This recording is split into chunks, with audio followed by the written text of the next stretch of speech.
do it. Okay. So I think Okay. it's 10:30. Yes. Unless you want to if you want to give it a couple of minutes, see how us joins. Sure. I'm happy to give it a couple of minutes. And people can chat. They can just send you a message. You can see where the chat thing is at the bottom. Mm-hmm. You can answer any questions if they want to put. You don't have to answer it that way then, because you can. What I'm saying is you don't have to spoil your flow. But if you want to answer a question, you can. Understood. Yeah, I'm probably going to keep it as a monologue. Yeah, I would have thought. And then, and then Q&A at the end. Right. Okay. Brilliant stuff. Okay. Well, thank you, Freddie. That was yours. We've been looking forward to it. And I'll say I'll make sure I record this. So you got record on your end. Let me just make sure. It shows the symbol in the top left saying it's recording. Okay, that's excellent. Okay, then there's people around the world waiting to see this. So I know it's in America, it's 2:30 there. And yeah. Oh, okay. Golly. All right. So I'll give it one more minute, and okay. then I will. I'll commence. Thank you so much. Well, thank you. Thanks for doing it for us. Absolute pleasure. All the others have volunteered now to do these little webinars, or FredTalk. Indeed. I call them. Love it. It's great. Okay. All right. Well, it's 10:35, right. So I'm going to go for it. Okay. Thank you. Are you going to mute yourself? I'll just undo so the video's done and the mute's done. Okay. And I'll come back in when you're done. Thank you. I'll call out to you if I need help. Okay. Great stuff. Cool. Thank you. Okay. Hi, everybody. Thank you so much for making the time to be here today. It's a genuine honor and privilege to be speaking with you. A huge thank you also to Freddie for organizing these. My name is Hamand. I run a private practice here in Melbourne, Australia. I'm originally from a small town in Middlesex, England. I've been here for about 15 years, maybe. My primary focus of my practice for the last decade has been seeing clients with severe PTSD and trauma. I work almost exclusively now with first responders, so police officers, fire brigade, ambulance workers, paramedics, nurses, and the vast majority of my clients are returning servicemen and servicewomen. Disproportionate numbers of drug-affected and homeless people are military veterans as they return back to civilian life. And often these people suffer from chronic emotional and physical pain. And I typically use Andy Austin's integral eye movement therapy model and Freddie's arrow technique with great success. I've recently been playing with Terence Watts's BWRT model, which is very powerful, very, very rapid work.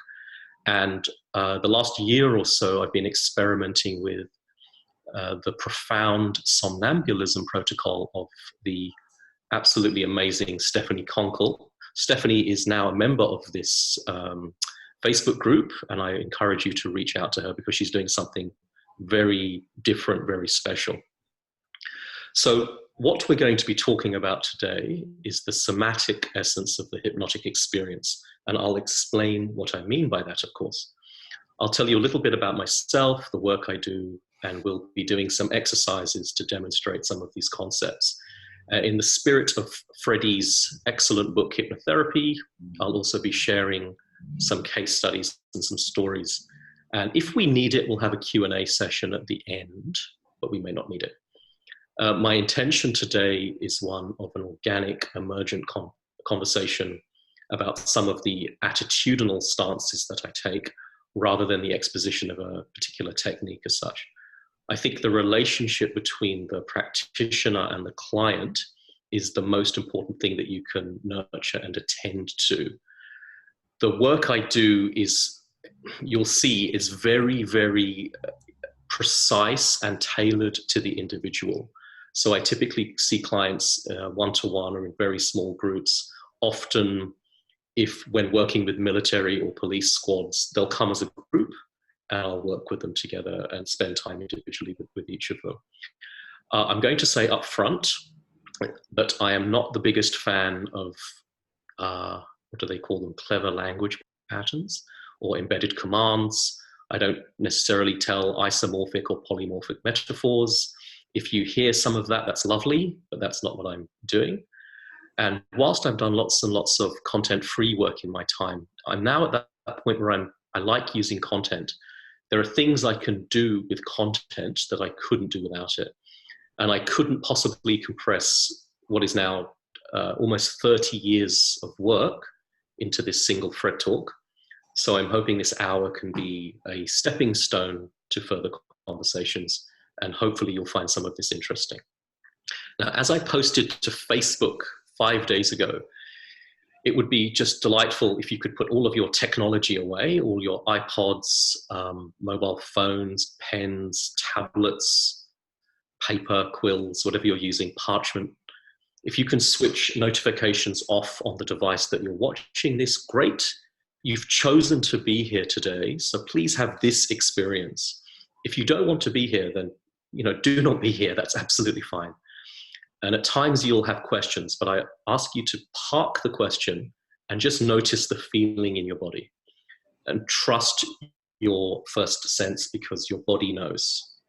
So don't take notes, but if you want to rewatch and post your questions on the group, I promise you I will answer everything. If you want to ask a personal question, just Facebook message me and I will answer everything. This is my life. I love talking about this stuff. So, and I'll send out links. I've made a few notes, and I'll send out links to everything that I mentioned today. So I'm going to start at the beginning. 28 years ago, I had finished university, and I was frankly a little bit sick of studying. I wanted to do something, anything but sit down at a desk and read more books. So I thought something practical with my hands would be interesting. And I decided that I wanted to do some kind of body stuff. I went to these open days for various bodywork type colleges, as osteopathy, chiropractic, various massage therapy, at one point myotherapy. And I saw maybe a dozen different approaches in different schools. Some were super slick and had fancy presentations, but I was never quite seeing what I knew would be the. So one Friday evening, I was probably deciding at that point that I hadn't found what I wanted to see, and I wasn't going to find what I was wanting to see. So I attended a public open lecture run by the head of a small London-based osteopathic training college. And everything about this place, the venue just wasn't slick, and there were hardly any people there. It was coming to the end of that point where we as potential students had to make a decision about where we were signing up to. And most people had already signed up to one of the larger, more expensive, flashier colleges. And so I attended this small open evening, and just things weren't quite right. The course was like very, very cheap. And I was in my head, I was like, well, I'm probably just going to go back to doing full-time work. And as the clock turned over to 6:30 p.m., like as the physical hands of the clock turned over, this gentleman walked in, silver hair, and he walked to the front of the room and he began talking. And his movement, the smoothness, the elegance, the grace that he moved from the door to the front of the room was breathtaking. And when the lecture ended, I barely heard a word he said, I'll be honest with you. I hung around at the end and I introduced myself. His name was William. And I helped him. I just started stacking the chairs because my mum raised me right. And I helped him close up the space. And he looked at me a little bit oddly and said, people never put their own chairs away. What are you doing? And he was an elderly gentleman when I met him, and he's passed away now. But we talked for the hour whilst we were stacking chairs and cleaning up. And I said I wanted to do something, but I was still a bit unsure. So he said, look, it's Saturday tomorrow. Come by my office and let's discuss, teaching options. I'm flexible. I can do something for you. And the open evening was essentially a way of attracting students to William's small college, and and receiving what I soon learned was very unique and world-class training. So I turned up the next morning on a Saturday, and I explained how I was interested in the course. It's 5 years long to do an osteopathy degree in England. but I didn't really want to do any of the book knowledge. And I was certainly not enamored with the concept of reading books about anatomy for 3 years before I could do any hands-on work. And he smiled and he told me, you can't jump to the 4th year, you can't jump to the 5th year. But we talked for a while and he took a bit of a shine to me. And he said he would give me a chance of sorts with conditions. And I was super excited because I was convinced I could learn something from this guy. Just to be in his presence was a lesson in how to conduct oneself. He had been doing this for almost 50 years and the knowledge was deep in his marrow. And, I soon learned William could read bodies like nobody I had ever met until that point. So his kindness resulted in me being invited to attend senior training sessions. And what he would do in there, just like a medical college, I suppose, he would bring in real clients whilst his 4th and 5th year students would observe and ask questions, highly technically detailed questions about anatomy. Why would you do this rather than that? Those type of questions. And I was hopelessly out of my depth. But I stuck with it, and I noticed as the exam period loomed closer, the student numbers lessened. They were revising, of course, and memorizing facts, and because I was free from all of that, I was having a fundamentally different experience. As the weeks and the months rolled by, eventually it was often just William and I in that room, with maybe 6 to 12 clients coming in over the course of a typical day. And he was going to help them regardless of there being any students to observe.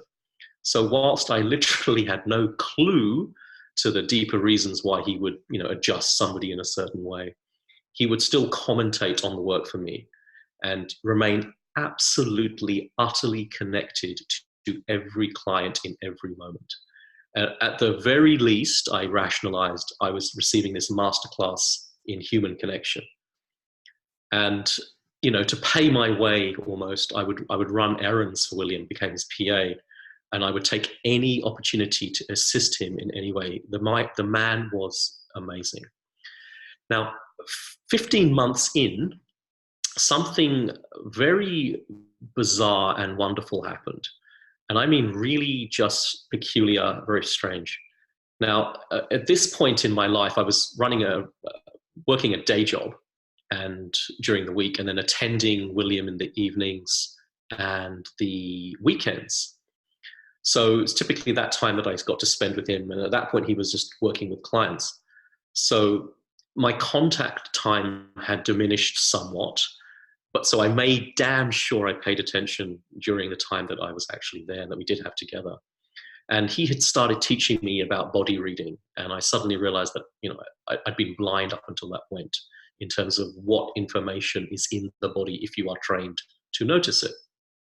And he was very kind. He asked me questions like, what did you notice when I did this? And why do you think I did this? He kept all of the technical anatomy terminology, the jargon, out of our conversations. And he would work with these clients in this sacred space. And he would engage the client and myself in this 3-way dialogue. And he would step in and say, oh, Hamand, I'm doing this because of this. And, you can imagine I was extraordinarily grateful for him to point out these things. So one Tuesday evening, I'm sitting on this chair in the room alone with William, and he's standing quietly and respectfully at this padded table where he works. And in walks this woman, Wendy, who was 55 years old, presenting with hip pain. And William smiled and they had a little chat. He introduced me as one of his students. I was the only one there again. And he said, oh, Hamand's here for observation. He's a senior student. And he helps Wendy up to the table. And he rarely asked questions of clients. I noticed this. Sometimes he did it to distract them slightly, but he was so completely uninterested in their answers about how and when the pain started. He may as well have never asked. He just wanted to know how they wanted to be in the world, how to move. And 15 minutes in, he's doing various adjustments. I'm watching this woman, Wendy, who's face down on the table, and she's being clicked and cracked. And he's manipulated her upper back and her neck and her calves. And he's kind of like starting at the top and at the bottom and coming closer and closer to her hip. And I remember this like it was yesterday. I learned very quickly over those 15 months that there are two types of clients. Ones who don't say a word and ones who never shut up. And Wendy just didn't shut up. She, bless her heart, she was talking about her sister Maud. And I thought it was very quaint that there were these two London women called Wendy and Maud. And he put his hands on either side of her pelvis and he compressed them into her, towards her spine. And then he clicked the whole hip girdle. Now, at that exact point, she had been talking about her sister. And in the instant that he clicked her hip, her voice changed in tone, inflection, and vocabulary to that of a 4-year-old girl. She was suddenly talking about her dollies and the tea party that she'd taken them to. And what blew my mind was that she had been talking about Maud and going to the accountant, and then he clicked the hip and she dropped down to this childlike way of speaking. And in my head, I was like, what the hell? And she spoke for about 10 seconds like this little girl. And then William pulled her left leg away from her hip, and then he moved back to her hip and he clicked it back the other way. And she literally carried on the sentence that she had started as an adult without any knowledge of the talking like a baby. And she carried on talking about she was going to see the accountant, doing her tax return. And my mind was completely blown. But everything was normal, her tone, her voice, her inflections. I'm sitting there slack-jawed, and William's just very nonchalantly carrying on. And in 10 minutes, he's done. And she gets up and she moves like just perfectly, very elegantly. And she says, oh, thank you so much, William. And she just nods at me. And self-effacing as he was, William said, oh, no, the healing's entirely within you, Wendy. And he thanked her and he directed her to the reception desk where somebody would take her and assist her out of the building. And William just very coolly washes his hands at the sink, as he does. And he looks down at his diary about who's coming next, and he writes a couple of notes. And I said, William, what the hell was that? And he says, oh, what was what, Hamand? I said, come on. I said, what the hell did I just see? And he said, oh, it happens now and again. I see it maybe 1 in 3,000 clients. Something obviously happened to her at 4 or 5 years of age. That was evident when she walked in. Did you see? And he started pointing out all of this stuff about the wobble. And he said it was just simple. I just saw the way she was moving and talking, and I just reset it. And he just goes back very coolly to washing his hands. And I was like, I was a kid. I was 20. And I said, William, where can I learn more about this? And he paused. And he gave me that same glance he'd given me 15 months earlier when I was putting shares away. And he said, I have no idea. Maybe hypnosis. So we're talking early 90s. And I went online and I found probably one of only 2 hypnosis forums. And this one was run by Jeffrey Zeig, the Ericksonian hypnotist. And I started posting on this forum. I didn't realize that everybody there was a professional psychotherapist or psychologist, mostly American. And at the same time, I had been watching, I asked this question and nobody replied. Nobody said, either they didn't believe me or they chose not to answer me, or they knew I wasn't a professional.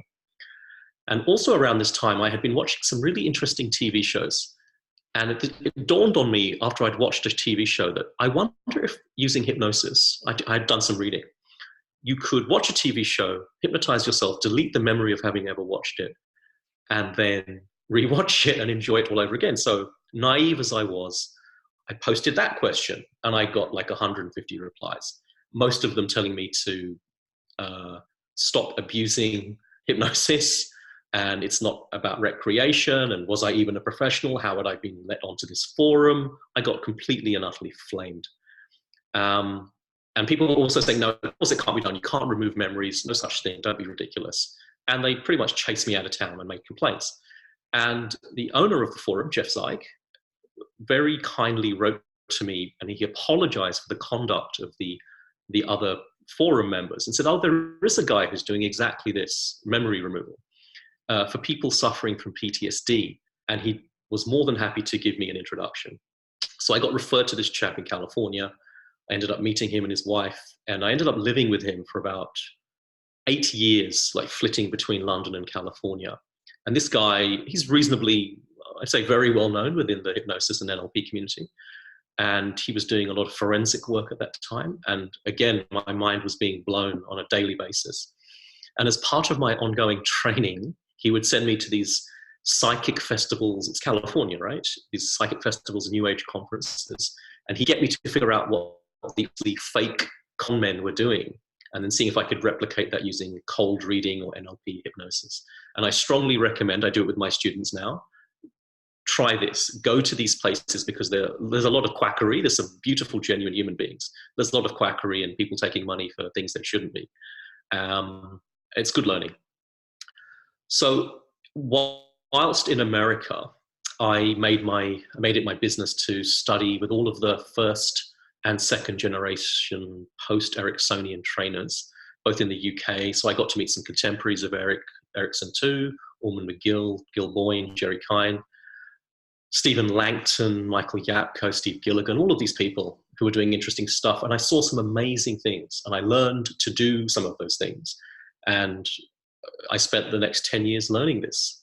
And I worked with hundreds and then ultimately thousands of clients.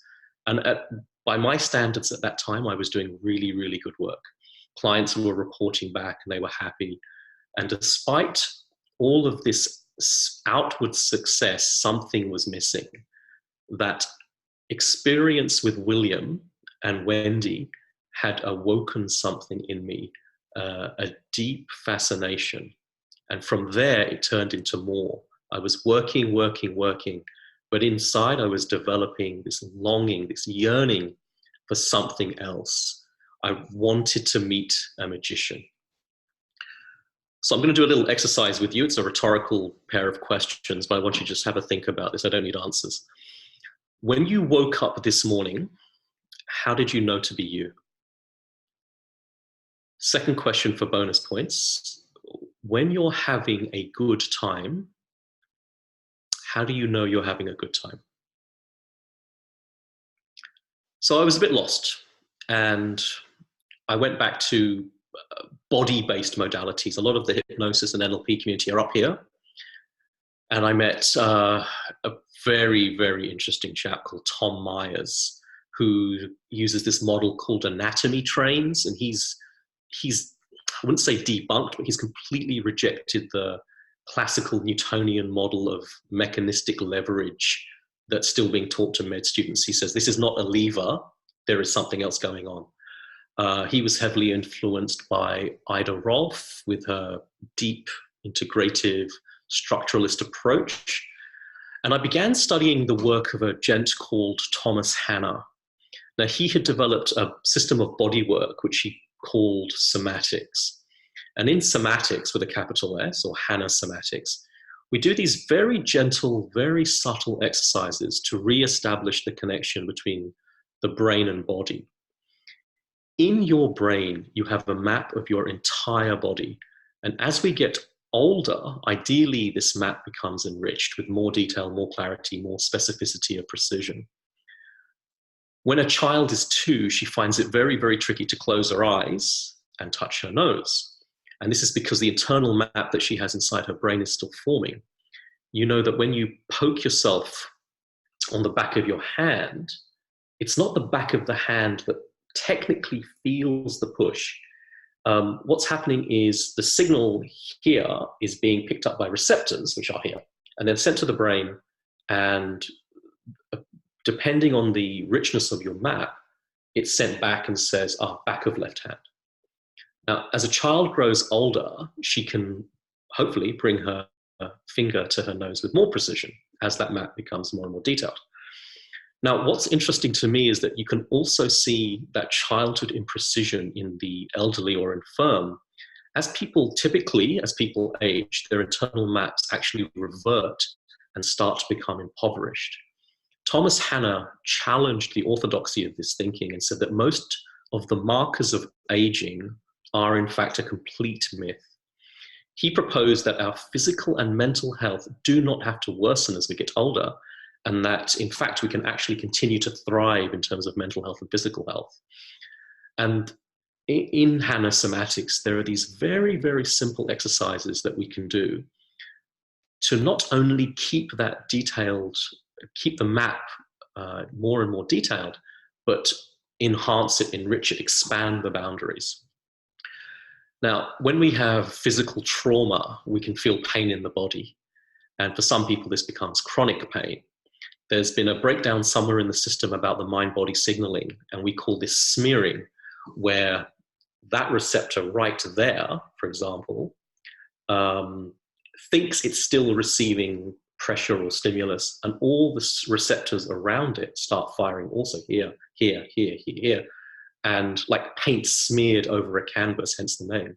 So from an initial single pain experience, some people find themselves with chronic pain where there's absolutely no stimulus present.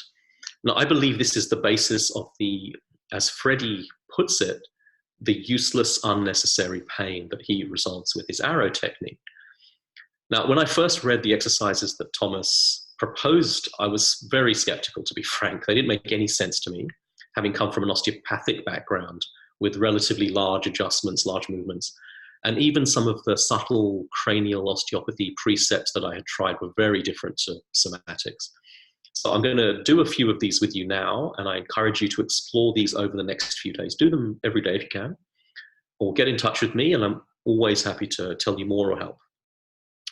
So what I want you to do is pick up your left hand and turn your palm away from your face, and then turn it to your face and then back the other way.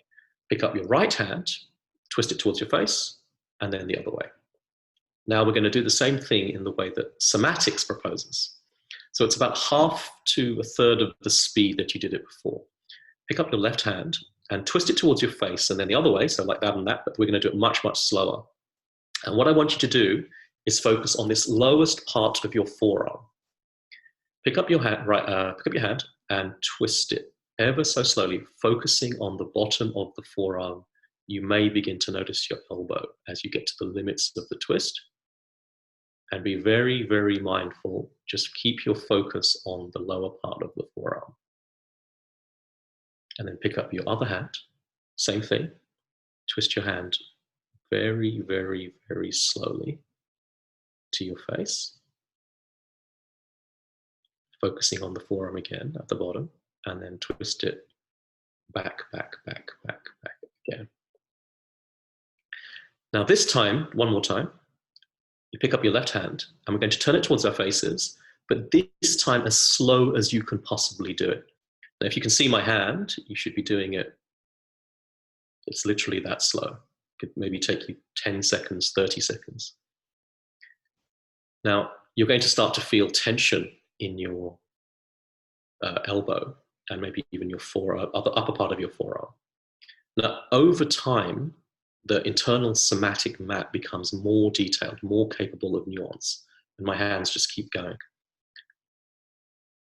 And if you now bring your attention to your wrist, I'm actually going to switch hands. Bring your attention to your wrist, focus on the wrist, notice the way it moves, the smoothness of the joint, and notice what happens when you get to its limits of the range of motion. Now, you might still have that noticing of your forearm and elbow too. And now I want you to focus on the fingertips only, including your thumb. Notice the way that they move through space, how they maintain their distance from each other. And notice what it's like as they almost lead the movement. Where you put your attention, typically people report that that's what feels as leading movement. Now, if you can you bring your awareness to your fingertips, your wrist, and your elbow as you continue to turn your hand. Now I'm going to keep doing that. And you can do this with your eyes open or your eyes closed, perhaps tomorrow or later when you play with this. And it can get kind of trancy, but that's not what we're aiming for. That's just a pleasant side effect. And you can keep your eyes open or closed, and I'm going to keep talking. You can stop anytime you like. Thomas Hanna was a student of a very, very interesting man called Moshe Feldenkrais. And Moshe Feldenkrais was originally a physicist and engineer, and he did a lot of work in the world of engineering and physics. And at some point, he took his knowledge of how things get put together and looked at the nature of how humans get put together. And he developed a methodology of bodywork to help people who were needing to go through some kind of rehabilitative process. Very often, these were people who were injured severely. He was an Israeli, and he worked a lot with the Israeli army in the 1950s, 60s, 70s. And Moshe had this uncanny ability to help people when other doctors had completely given up on their clients. And he obtained the nickname, the Doctor of Death, because doctors would say, we can't help this person, he's going to die. They would call Moshe in, and very, very often, they would have this miraculous recovery. Now, what's interesting to me is that ostensibly he was working with their physical bodies, the idea of movement. And for Moshe, it was all about the kinesthetic movement structure of the way we operate. But he understood that this body and mind separation, the concept of the duality, is illusionary. It doesn't exist. You never operate your mind without being embodied. You're always having an embodied experience. And when you operate something cognitively, it's also being operated somatically. There's no separation. They're contained as a singularity. When you do something in your body, your central nervous system knows it. Even the stuff you don't know about cognitively, your central nervous system knows. For example, you're eating food, you're digesting food. Your central nervous system knows and compensates, so it draws blood from the peripheral limbs into the center core of the body where the blood is needed for digestion and distribution of nutrients. So this is a singularity, and it's operating perfectly all the time. If something occurs and you incur a moment of crisis or stress, whilst you're in the process of digestion, for example, your body shuts down that digestion, pauses it, takes that blood supply to the peripheral limbs to ready you for flight as a stress response. So this body-mind integration is what he was working with, and Thomas Hanna picked up on that. And they both understood this. And Moshe would use the information about how a person was by necessity processing at a cognitive level their world, both in conscious and unconscious levels of awareness, so that he could work with them physically as well. There is a small book by Moshe called Body Awareness as Healing Therapy, The Case of Nora. It's about 100 pages long. And in this book, he was visiting Switzerland from Israel, and a Swiss woman called Nora was brought to him by her family. Prior to the meeting, Nora was highly competent, very intellectual, very skilled. She spoke several languages and held an important position at work. And around the age of 60, she suffered a severe stroke that completely debilitated her to the point where she could no longer read or write or speak or communicate effectively. Her basic skills were completely impaired. Her processing of spatial awareness, the ability to tell left from right, up from down. She would fall and bump into objects and walls.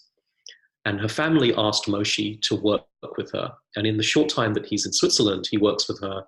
And by using these really small, subtle movements, these exercises, he manages to facilitate significant change in just a couple of weeks. And her family is absolutely amazed. The recognition of numbers suddenly returns. Her mobility increases. Her general demeanor greatly improves, and she's finally pulled out of this depressive state. So Moshe suggested to them that since he's returning to Israel soon, that they send Nora to him for a year and that he sees her every day. And after a little bit of deliberation to address the financial and the logistics issues, they work something out, and Nora's siblings share the time that they will support her from month to month. So she comes to Israel, and Moshe works with her every single day. He works with her on, I think he starts with the head, and he increases the mobility in her neck, and then her eyes and her hearing improves. And he's using all of these different approaches. But one day he notices her putting on her shoes. And from the way that she attempts the activity, he realizes, like that, that the stroke has traumatized her and age regressed her to the point of 3 years old, because she's putting on her shoes like a 3-year-old. And even though there is this 60-year-old woman in front of him, to all intents and purposes, she is 3 years old. And in this moment, it's all clear. And he starts to work with Nora with fresh eyes. He takes her through the natural physical development that a 3-year-old would necessarily have to go through. So he works from the head down, adding greater and greater levels of control to Nora's body. And over that year, it's a beautiful book. She learns to write, to read, to talk, to move. I strongly suggest you read this book. Now, hopefully you can see the parallels here between Moshe's work with Nora and the experience I had with William and Wendy. Reading this book renewed my practice. I dove deep into Thomas Hanna's model, ended up doing the course that they offer. And it's really, Hanna Somatics is his take, Thomas's take on what Moshe was doing. He was a student, as I said. And I started applying it with my therapeutic clients, my hypnotic clients. And with a greater and greater somatic awareness, both from the practitioner perspective and the client perspective, it becomes very, very easy to lead clients into altered states for trance work or healing. Those unhypnotizable clients who are very up here suddenly become very, very hypnotizable very quickly with these non-verbal exercises. And there are a whole range of them. Some of them look like Tai Chi movements, but there is a point in movement where the mind just stops, and every single person is individual. You'll need to experiment. Again, happy to share if you come reach out to me. And they can be used as inductions. Now, also around this time, I became quite interested in the work of Dr. Paul Ekman. And for those of you that don't know, and I suppose for those of you that do know, Paul Ekman is the world's foremost deception detection expert. He can look at somebody's face and tell with about 80% certainty whether they're lying or not, purely based on their muscle movements, what they're trying to hide. As a young graduate student, he would attach electrodes to his face so the muscles would not move, and he told lies to his peers and his students. And even with some muscles switched off, they still moved. So he coined this term leakage, that when you're lying, some information necessarily leaks out and you can't hide it. So he created a map of the human face that allows him to track that leakage. And there's a few other scientists who do this, but Paul was really the pioneer in this field. So I thought this was very, very interesting in terms of, again, body reading. And I was thinking how to apply it to something other than deception detection, which doesn't interest me. I have no application for that. And also around this time, I was seeing more and more clients who had difficulties with decision making. So this wasn't even necessarily therapeutic clients, but people were just being referred to me, and they wanted something to assist with decision making. They were just terrible at it. And I'm a big fan of the idea that our students, our clients teach us the most. And just week after week, I was getting all of these referrals. And then I thought, who makes decisions really well most of the time? Children. Children, in terms of setting an intention and following through with action, the vast majority of young children are phenomenal. So I started studying the Montessori Method. It's a holistic Italian education system. It puts the child at the center of everything. And what I learned on that course is that children have this sense of readiness. When they start finger painting, it's not just because they want to explore color or finger paint. The theory is that they are ready for fine motor control. So somehow the body knows, whatever that means, non-consciously, pre-consciously, I should say, certainly non-verbally, the body sends some kind of signal to the child, and the child suddenly wants to finger paint. And then when she's finger painted for 10 hours over the course of a week, she's done. This is interesting stuff. And of course, my mind immediately jumped to, well, what's going on? Why aren't adults doing this? And the idea is that as adults, if I ask you to learn, 200 French verbs, you'll typically do it by rote in a list. You'll look at the English version, you'll look at the French version, cover it up, flashcards, etc. Whereas that natural whole form learning that occurs when a child is young and they just absorb the language through usage, they make mistakes, they're effectively playing. And in the Montessori method, there's this notion of play as whole form, sensorially rich learning. It engages the entirety of the child. Exercise 3. It doesn't really matter, put your arm up like this. Some of this is going to look familiar to some of you, but this is a somatics exercise. Put your whole arm up here and bring it down to the horizontal. Bring it back up to 90 degrees. Bring it to 45 degrees. Take it down to flat, 22.5 degrees, so half the movement, back to 0. Smaller, smaller, smaller, smaller. So small that you can't even move it, but you feel the impulse. Typically, you'll feel it here, here, here, here, here.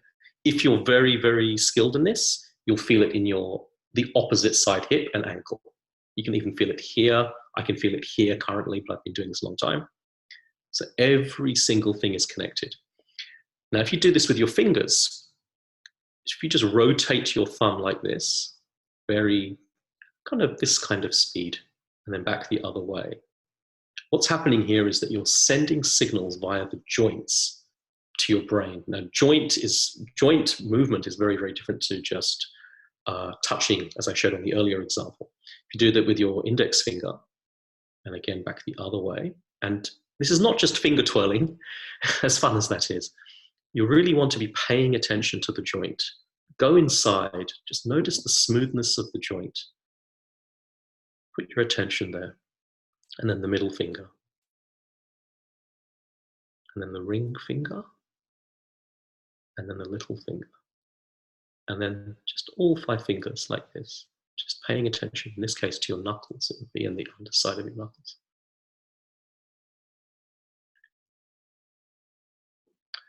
So I had all this knowledge. I'd met William. I'd learned hypnosis with some remarkable men and women. Thomas Hanna's work, Feldenkrais's work, Tom Myers with his anatomy train, Ida Rolf, Maria Montessori, Paul Ekman.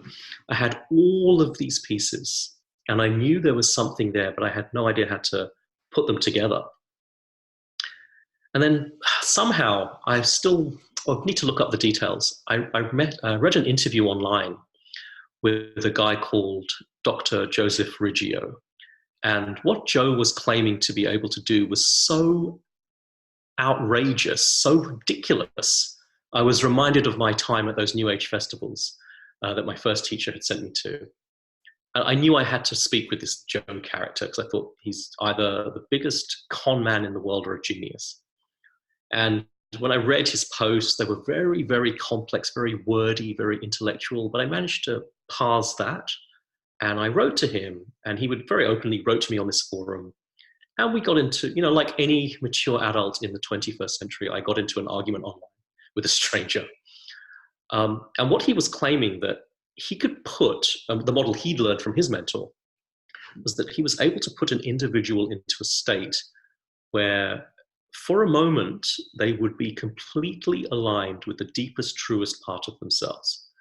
He wasn't claiming any mystical power or supernatural ability. He was a working cognitive scientist. I think his doctorate's in that field.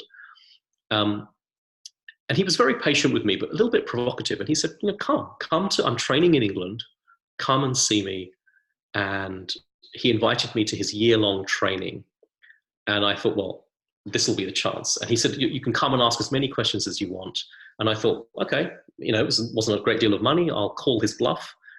And when I got there on day one, I was very, very pushy. I was arrogant. I asked lots and lots of questions. I wasn't really willing to immerse myself and have the experience on offer. I was very much intellectualizing everything he was saying. I was keeping my ears wide open for hypnotic language, trying to figure out what he'd been doing. And I heard nothing. I heard no languaging, didn't see him do any weird anchoring. There was no setup. A very funny chap, but nothing out of place. But what did happen on that first day, on the first morning of the first day, changed my entire world. and any and all expectations I had about what was possible in change work. So for the first couple of hours, he kind of went around the room. There were 20 people there and some of his assistants. And he asked this very interesting question, what do you want? And he would fixate on us until we told him. And he was a perfectly cordial gentleman, not, no cult of personality around him or anything like that. Pretty humble, very, very smart, very kind. And he was asking, why did we show up? What were we hoping to get out of this? What brought us here? And at about 2 hours in, he started going around the room and doing the work, doing this one-to-one work with people. And almost everybody in the room, I had learned at morning coffee, was either a practicing therapist or they'd had some experience in NLP or hypnosis. Everybody was of a certain skill level. A few skeptics, myself included. And at one point, Joe was talking to this young man, Mark, who was very smart, very down to earth. And Mark was a little bit unsure of what he wanted in life. And Joe was talking very, very openly with Mark. And Mark was a bit embarrassed because he fainted. He had a history of fainting and he didn't know what he wanted to do. He wanted to travel, but he was worried that he would be in some third world country and faint and the locals wouldn't know what to do with him. He was in his 20s, I think. And Joe got up out of his seat and he walked across the room to Mark. And he did this to Mark. Mark's hand was on the armchair. And Joe reached over and just parted his fingers like this. And in that moment, Mark had the most profound, transformative experience I've ever seen in my life. He was just gone, another level, like Neo in the Matrix. He was like a level 20 Zen master. And of course, I was like, okay, what the hell? And Mark was glowing. Joe continued to talk with him. And suddenly Mark knew exactly what he had to do with his life and the next steps to be doing that. And this was coming from a place of absolute certainty. And I'm very suspicious.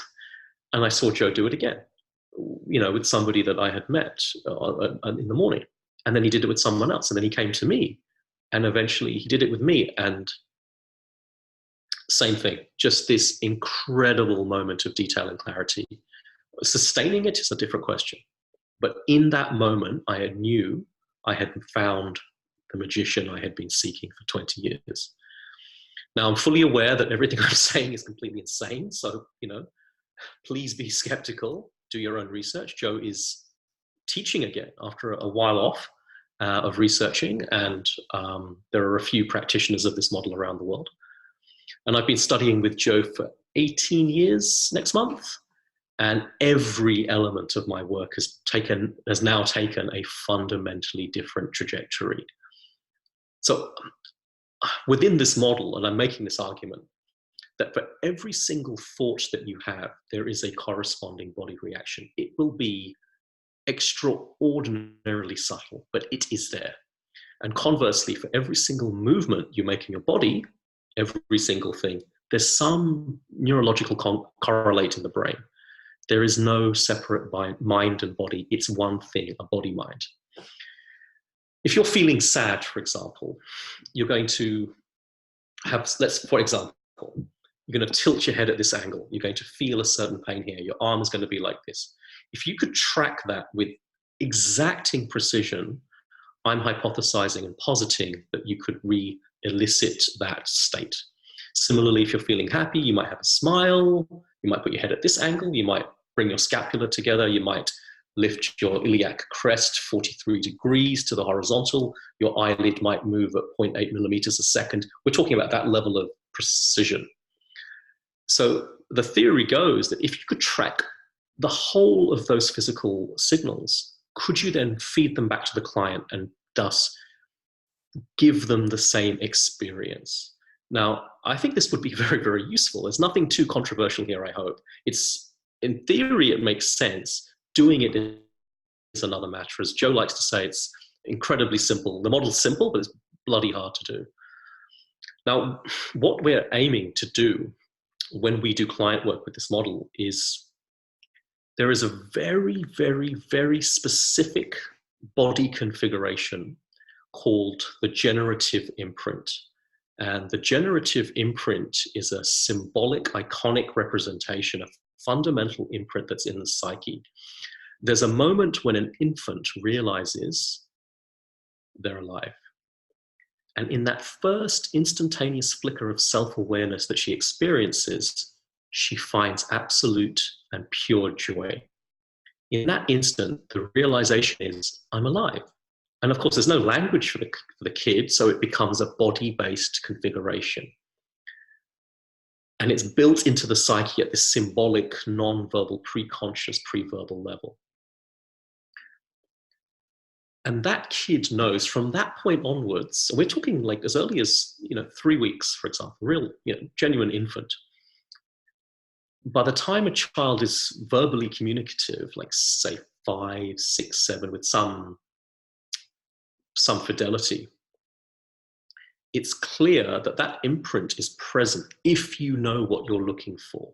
Every single person is different. We're talking the difference between this angle and this angle. This hand up here and a hand like this. This finger like this and this finger like this. Everything. Hundreds and hundreds of data points. Now, I can't prove this in any kind of objective way, but I can do the work with somebody and they'll have the experience, because this imprint is, of course, by definition, it's completely subjective and based on their idiosyncratic behaviors and movements. And as a person begins to express this imprint, typically you'll see a somatic kind of reorganization, maybe a locational access with their eyes, not like NLP access cues, but just something. They'll look somewhere and then very quickly they'll step back, because from their earliest days, they have this imprint, and then an adult, a caregiver, a peer, society, anything will impose itself upon the kid. And sometimes those intentions are perfectly well-meaning, there's no ill will behind them, but the child learns to hide that generative imprint. The most pernicious problem, I'd say, for a kid is this idea of fitting in, and it pervades our culture. You look at, I lived in Japan for 4 years, and the Japanese schooling is tremendous fun until you're about 10. And then it becomes a pretty soul-destroying experience. And you must fit in. You must not rise above the crowd. You must just fit in constantly. This is the dominant message of modernity. So in the perennial wisdom of like Gurdjieff, Vedanta, Zen, there's this notion of finding your essential self, and there is some essence of being prior to the corruptions that are imposed upon us. And this question is often asked, how do we get back to the nature of who we are? What is our nature? What is our state of being? Fairy tales, when mythically interpreted, talk about this. Beauty and the Beast is a perfect example. The story refers to the prince who has an essential nature of kindness and gentleness, which gets distorted and corrupted. And it gets distorted and corrupted because he's put into a condition by virtue of the way he's been treated to become a monster. To hold expectations of others that are unreasonable and demanding, and only by putting himself into a completely disorganized environment where he becomes the beast, and then encountering the beauty and having kindness and gentleness bestowed upon him, can he return to his essential nature and become who he's always been. This is what the story tells us about. So the generative imprint is the imprint that is present for that individual before the corruption. And through our lives, by accident, we continue to reference it. But over time, more and more and more, in order to keep up with the demands that society places on us by this external socialized encounter, we choose unconsciously to repress this. If we're just being who we are, it's typically not enough for society. They need people to be a certain way to fit in. So you have to change who you are. You have to hide away that generative imprint. And for most people, I've worked with clients who are 50, 60, 70. They've never when we elicit it and amplify it and reinstall it back in them, it's like they often say, it's like I was a child. They talk about the things that they wanted to do when they were a kid. Some people, of course, musicians, I've met a few who just were never anything but that way. And their parents encouraged them and they developed this artistic life of creativity and fulfillment. And of course, none of this is real. I'm aware this is just a model. But I'd argue that the generative imprint is blooming for those people. But most people are just yearning to express that, and they associate that with something that they cannot do. You know, they get a notion, an inkling of it, but they can't do it because that would cause them to have to give up everything that they've built up to now, be that money, society, money or prestige or position. It's easier to turn away from the imprint than it is to, you know, play the game of living in society. And this is this is Solomon in the Bible. I'm not religious, but again, mythically interpreted, this is the same story. It's the Solomon story of the baby. Do I cut the baby in half and give half to this woman and half to this? But no, the woman who stands up and says, no, give it to her. That's the true mother. I'm aware that it's 8:30 and I'm talking a lot. I'm going to give it just maybe 5 more minutes. I probably could just talk about this for ages. Please, what I will say is this. Thank you. I mean, I guess I speak for everyone. This is fascinating. You know, don't limit. Thank you.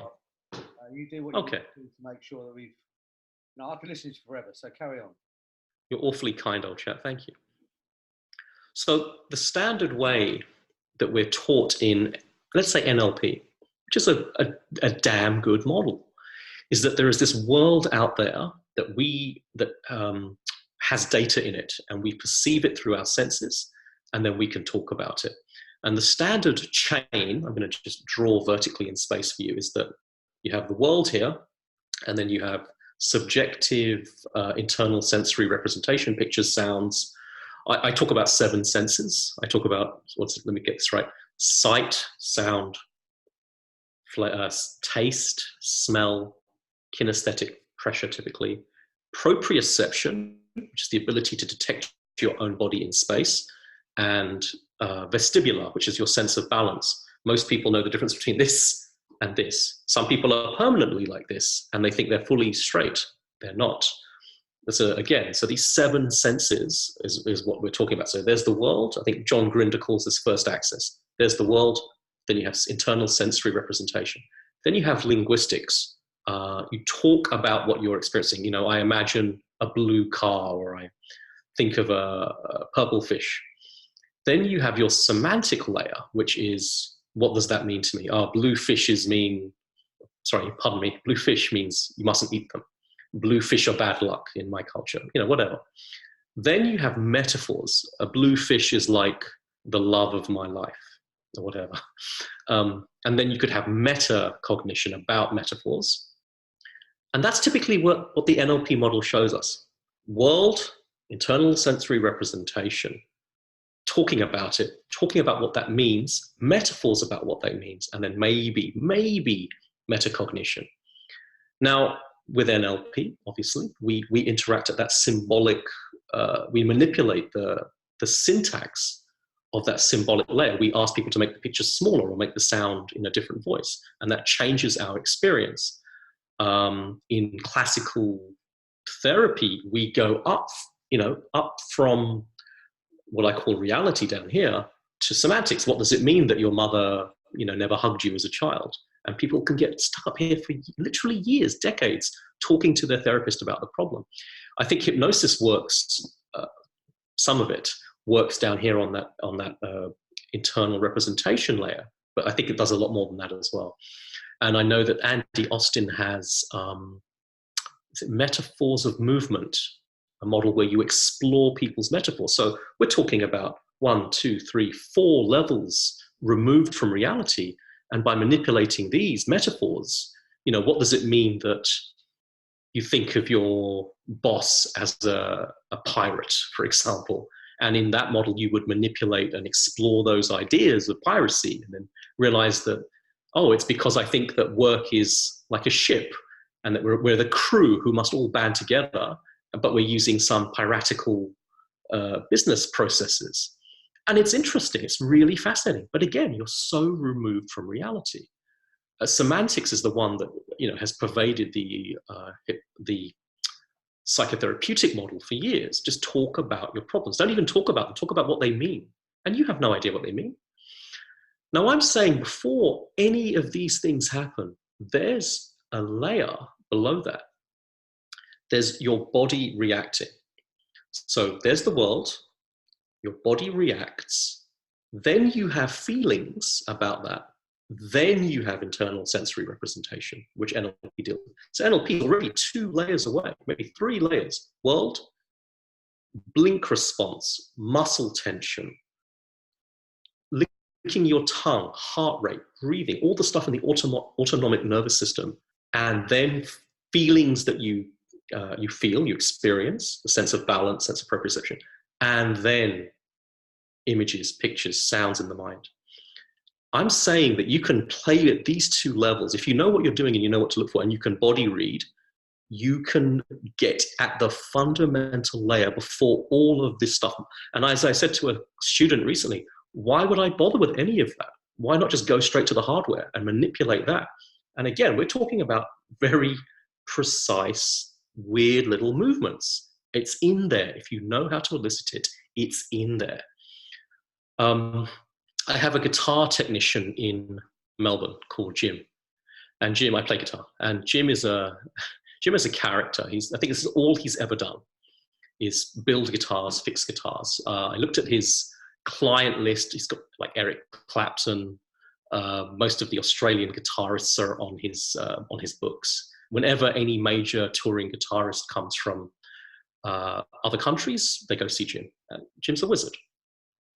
And I've been in the shop many times, and I've had my guitar tuned and repaired and taken apart and reattached. He'll just take them apart for fun. That's what he likes doing.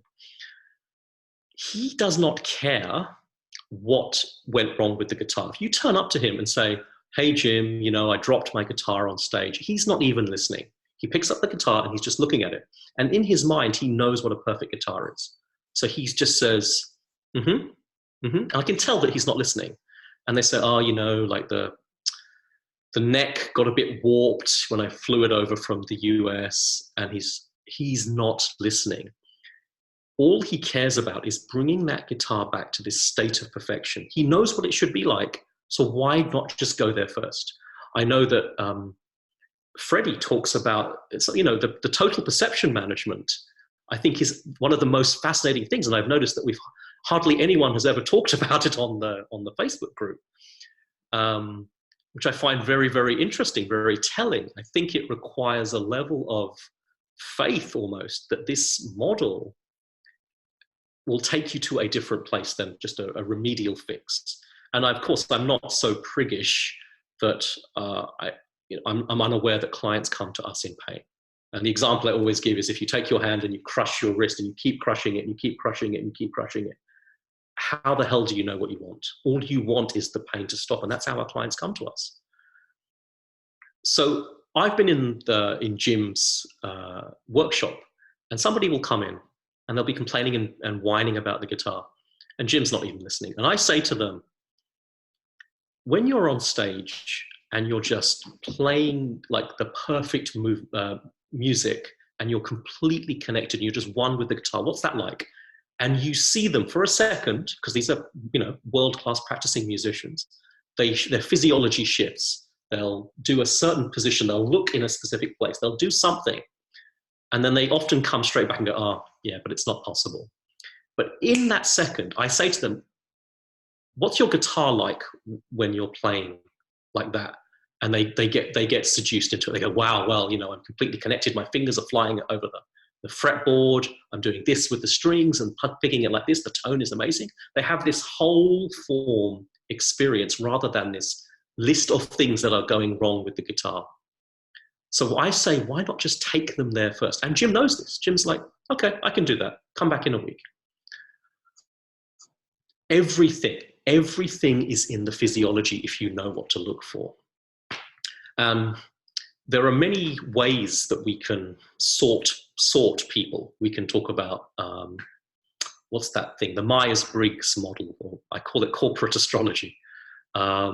There are NLP meta programs. You can talk about just splitting people up, saying, oh, this person's this type or that type. We can use the spiral dynamics model. In the model I operate, I'm looking at two things. I split the world into two types of people. I could make it 10,000 categories, but I'm making it two. Either the system, the body-mind system, is in what I call the excitatory. That's when they're open to the world, they're perceiving what's around them in terms of possibility, and there's a future they're moving towards. And the future is absolutely whole form, and it's compelling. There's something that you want and desire to be true of you. And that's not just one thing or this thing or that thing. It's a totality. It's what, you know, Jimi Hendrix saw when he walked into that, if anybody knows the story, he famously walked into a pawn shop with $10 and the accordion was $10 and the guitar was $15. And he said in this interview, I was about to become the world's greatest accordion player, but I wanted the guitar, and I went and, you know, spoke to the owner of the pawn shop and convinced him to sell me the guitar for $10. And he says, in that moment, I picked it up and I was gone. So that totality, it's evident in the way you feel. It's evident in the things you're doing. It's everything about the way that you experience what's going on in your life. It's the experience of your life and that future that draws you to it. It's so strongly compelling. There's such brightness in that future that it erases all of the darkness and the cloudiness of the imaginations that you had prior to the experience of being drawn to that future. And you have no choice but to wind up in that position because that's what pulls you. Now, the other position of the binary position is where you get stuck, and we call that the inhibitory. In this position, the system is closed and all you perceive are limitations. You can hear this in language. Life is a series of resolving issues that show up. I've got to do this, then I've got to do this, and I want this, and I've got to do that, and I can't do this because of this. And so how do I do this? If I can't do this, I can't do this. The classic giveaway for the inhibitory is I have to do this first. Not I want to play guitar and be a musician. It's like, oh, I have to buy strings. Clients start talking about these little baby steps. And the greatest trick, if you will, of the process that we do is that our clients become incredibly comfortable with a position and comfort of uncertainty. You have no idea what's going to happen in 10 minutes. And a lot of people don't like this. We're born biologically with a nervous system that does not like uncertainty. We do not like to not know or not being able to have a sense of what's about to happen. So typically what we do is we revert back to the past and say, this thing that's about to happen, it will be like this. I'm never going to lose weight because back in 1976, my father fed me meat pies or something. Or I'm never own my own house because of this. Whereas lots of people, far less advantaged or wealthy are able to achieve certain things because they have this excitatory bias, this compelling future that's drawing them. If you think that you can't do things because something happened in your past, that's insanity. It's a really bad way to get to something that you want. So you have to make this huge leap in a position of comfort with recognizing that none of us have any idea what's going on. And I am at a complete loss of ever being able to explain what hasn't happened yet. And yet I would argue that's the fundamental nature of being alive and really living, rather than living your future in the past. People say that the past drives present behavior. I totally disagree. It's people's expectations about the future. It may be historically informed, but it's their expectation about what's going to happen tomorrow that makes them get out of bed or not. And, I'm no physicist, but the past is not the future. It makes no sense. When clients say to you things like, I want to be happy again, it's madness. How about I just want to be happy? And, how can they be happy again and not have all of the bad stuff that happened in their past? Their mental constructs reveal themselves in language. There's a fundamental difference between how the mind processes I want to be happy again versus I want to be happy. Now, I really could go on and on and on, so I'll wind it up, and maybe there'll be a second talk. I don't know. I've got plenty of it. I said 28 years of this nonsense in my head. Let's do a little bit of, to close this off, I'd like to do it just a tiny, tiny bit, just 5 minutes of a little bit of trance work. Keep your eyes open, your eyes closed, do whatever you want. But my question to you is, are you willing to learn about yourself and how you work on the inside? So close your eyes if you want, and then close them again on the inside if you want. I would like for you to begin placing your attention on the inside. Some place inside where you notice your body coming to rest, where it is balanced or centered from. This may be a point as small as a pinhead or as large as a coin. Usually you'll notice this place somewhere between your neck and your pelvis. And I want you to stay focused on that place inside that seems like this point of balance or centeredness for you. Now, you may notice this point as a sense of warmth or coolness in relation to the area surrounding it, or maybe a small difference in pressure, contraction, or relaxation. Or maybe it will be a sense of literally where you balance yourself from like this. Continue to go with this sensation and take all your attention to this spot. Just notice how large or small it is, and if it changes at all as you continue to place your attention there. So as you notice this, I want you to begin to put even more of your attention on this sensation and getting it to spread throughout your entire body, just so that for this moment, it becomes difficult to notice where it is and where it isn't yet. And notice the difference between the left side of your body and the right, the top half of your body and the lower half of your body. The difference or sameness between your left foot and your right foot, your left hand and your right hand. All the while, just notice this pulsing, that pulsing of life, your birthright, the beginnings of something interesting. For some of you, tonight will have been, or this morning will have been very, very interesting for you. For others, no harm, no foul, as they say in Australia. Walk away and everything's fine. But for those of you who are interested, reach out to me and let's have a chat. I'm going to leave it there for now, and I will bounce back to young Freddie, and let's go from there. Thank you. Well, I have to say, that was the most fascinating talk I've heard. And oh, golly. I've listened to a lot of people, and I've listened to a lot of, but honestly, I'm not just saying this, and it's not taken away from all the other people I've listened to. That was phenomenal.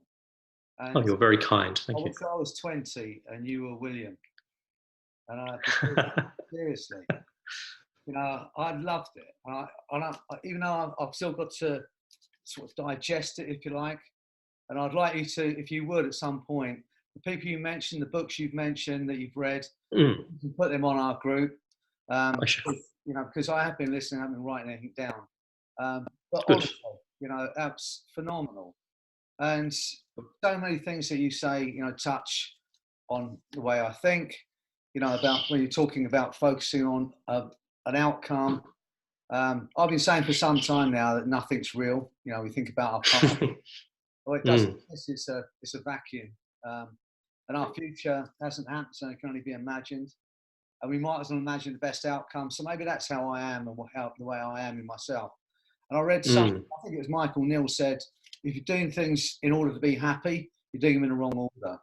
And a lot of people, living in a now and looking for a compelling future, if we could all do that, just focus on it, then that in itself, those few seconds you spoke about, that was valuable, very valuable. So no, I have to say, and I've listened to a lot of speakers, and the way you speak and the way you flow and the people, the names and the people, it seemed like a story. I mean, it's not, but what I'm saying is it is a metaphorical.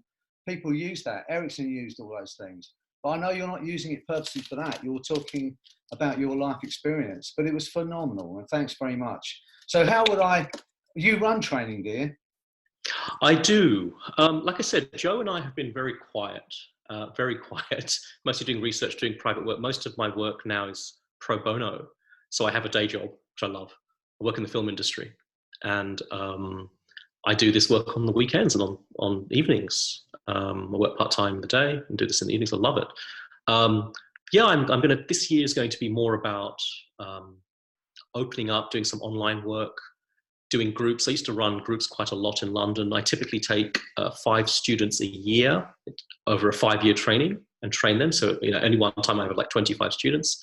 I expose people to the model and just explore this. I mean, this very idea, you mentioned it in your book so beautifully. I think you say, I don't really care what people don't want. What do you want? What do you want? What's your outcome? Yeah. No, fascinating. I mean, thank you. Do you have to be in person to do that training? Or can you do No, one-to-one. If it's done like this, one-to-one, and I've done groups on Zoom with like 10 people, and as long as I can do focused training, I can see what they're doing, like, you know, their tiny micro gestures, and we're talking, like I said, 100 data points, the difference between 0.4 millimeters and 0.5, that kind of fixation. If I can then take that, amplify it, that's the hard bit, and then feed it back, I can do this conversationally. I say I don't gamble. I play poker. So just in that, just learning those things would be phenomenal. I'm sure that would up my game. So okay, well look, it has been fascinating. I'm going to ask everyone to watch this recording, because I just think that's, and I'm not just saying it because you're sitting in front of me, but honestly, that was phenomenal, and I loved everything about it. Thanks, I wasn't sure what to expect, but it was way, way beyond my expectation. And I'm still sort of trying to get it together, but I know I'm going to watch this over and over till you know, so some of those things are sure in my mind. I'm not as educated as a lot of people. A lot of what I do is just what I do, and I accept that. So yeah, thanks again. And most welcome. Have you got any books or anything like that out? No, Joe is very, Joe and Roy, like no one's ever heard of Roy, his mentor, Roy Frazier. No one's ever heard of him. He certified 2 students in his entire life, and that was Joe and his wife, Nancy. Joe has certified, I think, 2 people, maybe 3. It's a quiet model, but like I said, this year, this decade, as Joe turned 60 and I'm about to approach 50, we're upping our game. So I will, hopefully people will watch this and get in touch with me, and we can start doing some interesting work. So I would like to... How do they get in touch with you? Facebook, I'm on Facebook. You know, I'm in the group, so that's probably the... Okay. Well, thanks very much. If I get an opportunity to spend some time with you in person, I'm going to do that. I would love to. I know that you could, I know so much I could learn from you. I would like to say that you and Anthony have been 2 massive influences on me over the last 10 years. So thank you both. You may not know it. I think Laurie Hamand said this. You've flipped this industry on its head. There's been a lot of orthodoxy in hypnosis, and I think you've really shown things that have blown my mind. The first time I used the arrow, both me and the client were like, what? What the hell? It's mind-blowing. So thank you, sincerely. Thank you both to you and Anthony. Thank you, and it's been great. I hope you have a wonderful... What time is it there? It's 8:52 p.m. Okay, well, have a lovely evening. You too. We will speak again. Anthony and I are coming over to Australia. We've been asked to do a bit of a tour. So when we get there, let's make sure we meet up. That'd be fantastic. 100%. Okay, absolutely, thanks from me, for everyone watching, and everyone that's going to watch. Thanks a lot. Have a lovely evening. Thank you. Take care. You too. Bye now. Have a good day. Bye. Bye.